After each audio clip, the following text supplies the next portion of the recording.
Hello students, welcome to constant exam GK. इस video में 17 से 19 अगस्त 2024 के इंपॉर्टेंट डेली करंट अफेयर्स के ऊपर चर्चा करेंगे और क्वेश्चंस को डिटेल्स में समझेंगे, जो कि आपके एग्जाम पॉइंट ऑफ व्यू से काफ़ी इंपॉर्टेंट होने वाले हैं। हर एक क्वेश्चन को मैं विद फैक्ट समझाऊंगा, जो कि आप हर एक वीडियो को अटैम्प्ट जरूर करिएगा और वीडियो को एंड तक जरूर देखिएगा, क्योंकि ये सारे के सारे मोस्ट सेलेक्टिव क्वेश्चंस मैं आपके लिए डेली करंट अफेयर्स और जितने भी करंट अफेयर्स के वीडियोज़ हैं उस सब में मैं सारे सेलेक्टिव क्वेश्चंस ही लेकर आता हूँ। और अगर आप हमारे चैनल पर नए हैं तो हमारे चैनल को जरूर सब्सक्राइब कर लीजिए, क्योंकि इस तरह के वैल्यूएबल वीडियोज़ मैं आपके लिए हमेशा लेकर आता रहता हूं। तो चलिए बिना टाइम वेस्ट किए वीडियो करते हैं स्टार्ट। पहला क्वेश्चन है, हाल ही में किस राज्य की विधानसभा में अनुसूचित जनजाति आरक्षण के विधेयक पेश किया गया? गोवा में। गोवा विधानसभा में अनुसूचित जनजातियों के प्रतिनिधित्व को संबोधित करने के लिए गोवा एसटी आरक्षण विधेयक 2024 पेश किया गया है, जबकि गोवा की विधानसभा में वर्तमान में अनुसूचित जातियों के लिए एक आरक्षित सीट है। इसकी बढ़ती आबादी के बावजूद एसटी के लिए आरक्षित सीटों का भी अभाव है।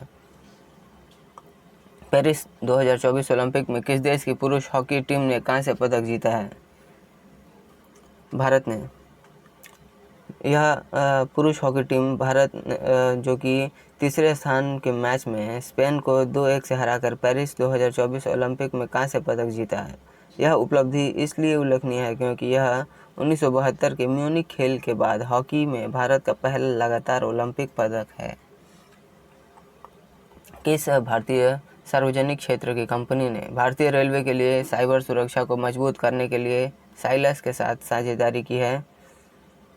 रेलटेल ने भारतीय रेलवे के लिए साइबर उपाय सुरक्षा को मजबूत करने के लिए साइलस के साथ साझेदारी किया है। इस सहयोग में रेलवे सिग्नलिंग और दूरसंचार प्रणालियों की सुरक्षा के लिए साइलस 1 टीएम को तैनात करना शामिल होगा और इसका उद्देश्य उन्नत साइबर रक्षा तकनीकों को लागू करना और पेशेवर सेवाओं को एकीकृत करके रेल नेटवर्क के भीतर साइबर सुरक्षा विशेषज्ञता का निर्माण करना होगा।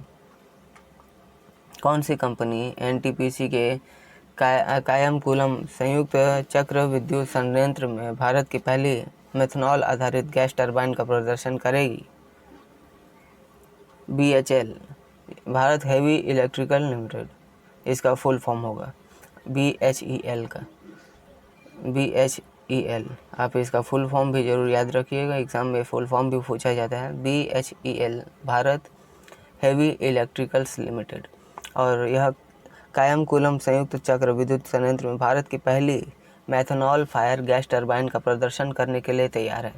इस पहल का उद्देश्य प्राकृतिक गैस और नेफ्था की कमी के कारण अप्रयुक्त गैस टरबाइन सेटों के समस्या का भी समाधान करना है।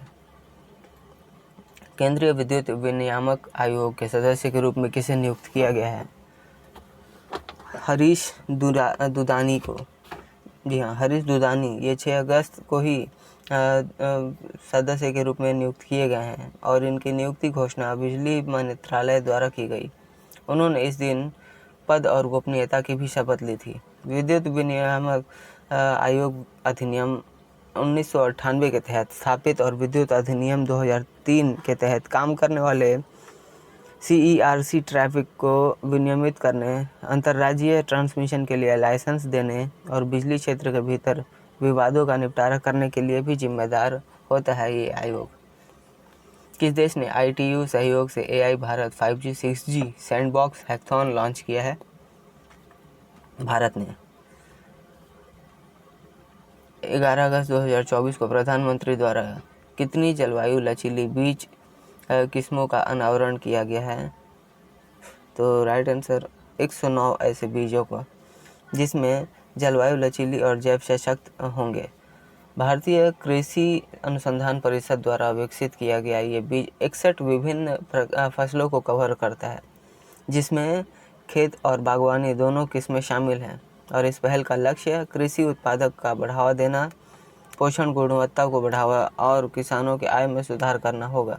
यह रिलीज कृषि पद्धतियों को आगे बढ़ाने और जलवायु चुनौतियों के अनुकूल होने की दिशा में एक महत्वपूर्ण कदम है। मोनाल उपग्रह का विकास किस संस्था ने किया है, जिसे विदेशी मंत्रालय और NSIL की मदद से प्रक्षेपित किया जा रहा है?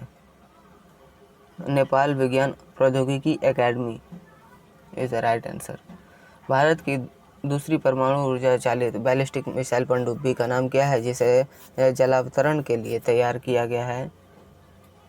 INS अरिघाट। ये INS अरिहंत में शामिल हो गया है और जो 2016 में भारतीय नौसेना में शामिल किया गया SSBN था। और यह पनडुब्बी K4 और K15 मिसाइलों के लिए 4 लॉन्च ट्यूब सहित उनकी उन्नत सुविधाओं के साथ भारत की समुद्री रक्षा क्षमताओं को भी बढ़ाएगा। किस देश ने 8 अगस्त 2024 को भारत के साथ द्विपक्षीय सीमा शुल्क सहयोग व्यवस्था पर हस्ताक्षर किया है? Option 3 New Zealand. और इस समझौता का उद्देश्य दोनों देशों के बीच व्यापार प्रक्रियाओं को सरल बनाना होगा। दक्षिण पश्चिम भारत के पर्वतीय घास के मैदानों में पाए जाने वाले किस फूलदार झाड़ी को हाल ही में IUCN की संकटग्रस्त प्रजातियों की लाल सूची में शामिल किया गया है? Neel Kurunji. Option 1 is the right answer. और जिसे हाल ही में अंतर्राष्ट्रीय प्रकृति संरक्षण संघ की संकटग्रस्त प्रजातियों की लाल सूची में शामिल किया गया था और हर 12 साल के बाद एक होने वाली अपनी दुर्लभ सामूहिक खिलने की घटना के लिए प्रसिद्ध है। जी हाँ, 12 साल में एक बार खिलता है। और नील कुरुंजी को IUCN मानदंडों के तहत संकटग्रस्त के रूप में वर्गीकृत किया गया है। यह मूल्यांकन प्रजातियों का पहला वैश्विक मूल्यांकन था। मेन लाइन ट्रेन और IRTS सेवाओं के बीच निर्बाध यात्रा की सुविधा के लिए भारतीय रेलवे और NCRTC द्वारा शुरू की गई पहल का नाम क्या है? एक भारत एक ticket is the right answer. और ये IRCTC ट्रेन टिकट खरीदने वाले यात्री एकीकृत प्रक्रिया में RRTC टिकट भी बुक कर सकते हैं। हाल ही में किस भारतीय राज्य में प्राचीन भू आकृति और शैल चित्रों को संरक्षित स्मारक घोषित किया गया है? ऑप्शन 2 महाराष्ट्र को।